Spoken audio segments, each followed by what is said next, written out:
afternoon. So my name is Teng Zhang, and I'm currently a postdoc researcher from Professor Paula Ellerman's group at the University of Helsinki. So today it's a great pleasure to get the opportunity to give a talk that how 3D micro-CT helps us to understand the development in the plant structure. In our case, it's how the beautiful phyllotactic patterns of small florets on the Gerbera flower heads are formed. So in the plants, the area organs, such as the leaf, the flowers, or the flower organs, they are all arranged in a specific order. So this phenomenon is known as a phyllotactic, which originates from a combination of two ancient Greek words. Phyllon refers to the leaf, and taxis refers to the arrangement. So the form of phyllotactic diversified extensively during the plant evolution, and it has been considered as a major contributor to the diversification of plant architectures. So based on the order and emergence of organs, so there are different types of phyllotactic patterns, among which the spiral phyllotactic pattern is the most common one. As we can see from this schematic view, spiral phyllotactic was thought to have a sequentially initiated organ from 10, 9, 8 until 2 and 1, and with the newest formed organ and the previous one forming 137.5 degrees, also known as the golden angle.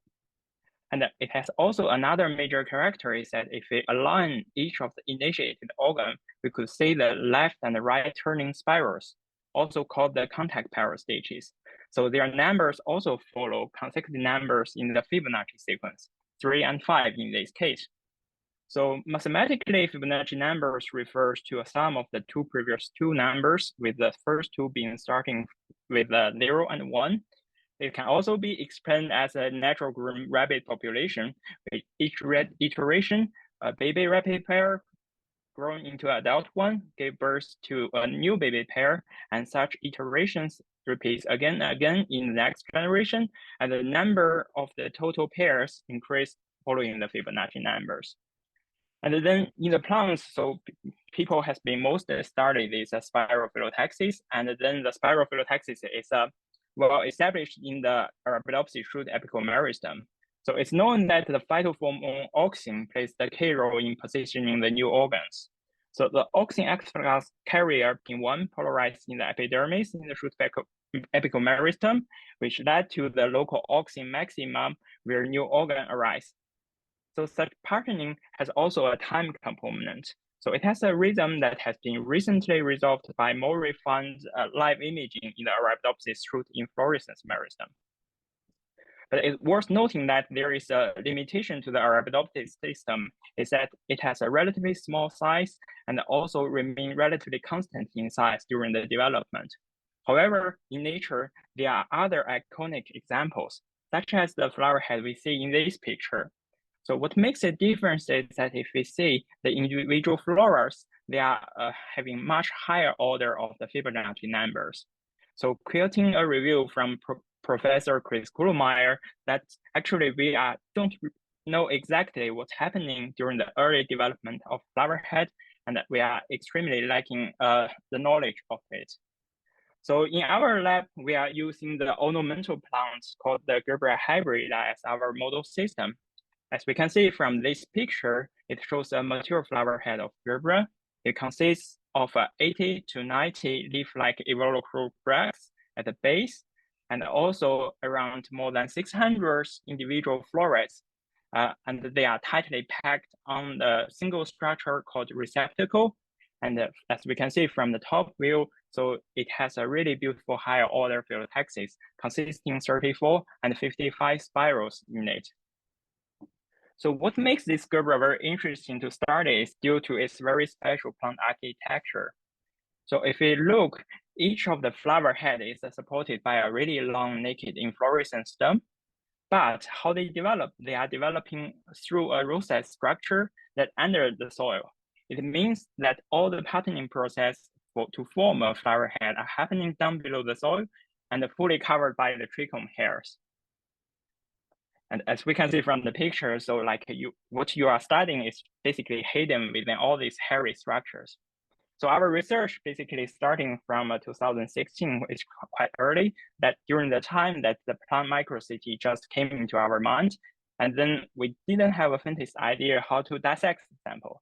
So we went to the microcity lab in the University of Helsinki, and then we scanned the row set. And by learning this process again and again, by using the digital segmentation, we were able to generate a perfect method to locate where our study objective is, such as the axillary meristem for the newly initiated head meristem, or the already developed one, which is segmented on the right. So to characterize the Gerbera flower head growth, we coupled high-resolution 3D microcity scanning together with the traditional 2D scanning electron microscopy. And interestingly, we found the whole patterning process of Gerbera heads are governed by the expansion and the contraction of the undifferentiated center domain of the meristem. So during the expansion from the stage 1 to stage 5, we see the increasing number of fractal primordia are found piling at the rim of the head. So in later development, when floret primordia are initiated, the size of the central domain gradually decreases. As a result, the number of spirals decrease following the reverse Fibonacci sequence. And if we see a 3D render series of this meristem surface, we can clearly see the dynamic of the active ring, which are marked by the red circles. They are expanding and shrinking following the time. It also shows that the high quality microcity scans can match the details of the SEMs in terms of the resolution of individual primordia. So to characterize this Gerbera flower head growth, we also try to develop a model that interpolate the growth between different growth points. By collaboration with Canadian group led by Professor Szemek Prishkovich, we were able to mark each of individual landmark in each developmental stage, and then we can interpolate the growth between different stages. So this gives us an overview of how the Gerbera flower head is growing in 3D. But after understanding the general growth, the next question we ask is how the individual primordia are precisely positioned on the Gerbera meristem. So in recent essays, it has been well established that auxin is the key regulator of the organ positioning. So therefore, we generated the transgenic Gerbera lines that expressing the DR5 reporter for the auxin, and also optimize the confocal microscope pipeline to observe the Gerbera meristem. And interestingly, we found that on the leftmost image is a completely naked surface of a Gerbera meristem. So the auxin patterns has already been started far ahead of any morphological changes. In this example, we can see 8 auxin maxima has been already patterned without any morphological changes. So to study this early developmental stage more systematically, we randomly collected 55 intact early inflorescence meristem and superimposed them based on the developmental stage. This helps us to reconstruct the dynamic developmental process that has not been described before. So as we can see from this picture, along the expansion of the inflorescence meristem, we found the number increased according to the Fibonacci numbers. During this process, we can see the intervals between each auxin maximum are not uniform. In each specific case, it can be classified into either long and short distance, and new auxin maxima always inserted into the long interval. We also found that the new auxin maximum are not in a point shape. So if we turn the side around, and we can see the auxin maximum is forming an extending streak. And using live imaging, we found that auxin not only move radially, but also laterally towards the older primordia of the nearest two. In this way, the spatial interval between primordia are redistributed into one large and one small. So this process helps the auxin maximum number to increase following the Fibonacci number rather than doubling the number simply. We further analyzed these DR5 lines and found out the patterning process in Gerbera can be summarized into 3 phases. So the first phase, beginning with the patterning of the first 13 primordia, where they are forming a circular pattern that close to the head rim. In the second phase, new primordia are formed gradually inwards, close to the center, comparing to the previous formed. At the head rim, primordia start to form a zigzag line. In the third phase, which is illustrated by a light sheet microscopic image, and we see that the zigzagging line will serve as a template for further primordia in the phase 3, and then new primordia are packed on top of the previous formed ones, leading to spirals in the final pattern.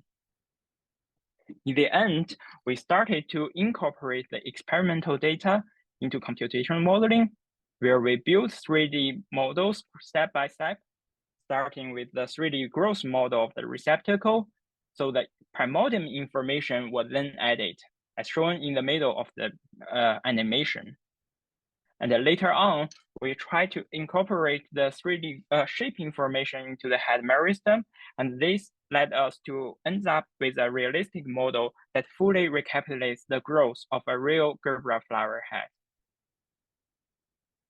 And as observed from a side-by-side comparison with the SEM images of the real head, and we can see our model fully captured the spiral patterns and the growth of individual flores. And actually, this work has been a huge spanning, starting from 2016 and was published in 2021. And then actually just yesterday, we published our next step of this work. And we are not only limiting to the surface of the flower head, but we are starting to dive inside. And then we introduce the synchrotron-based micro-CT analysis and to analyze the vasculature network within the flower head. And we see that the flower head shape could be really diversified among different species. And also, we found an unexpected hidden diversity of the vasculature network within different species of the flower head. And this research has been just available, and it can be found from bioRxiv preprint server.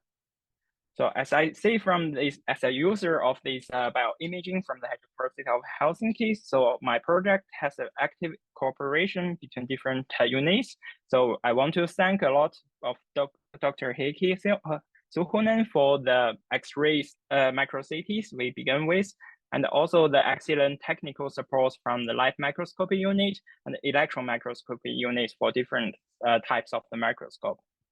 And also, I would like to thank our group members, my supervisor, Professor Bola Eloma, and also our collaborator, Szemik Priskovic in the University of Calgary. So thank you very much for your attention.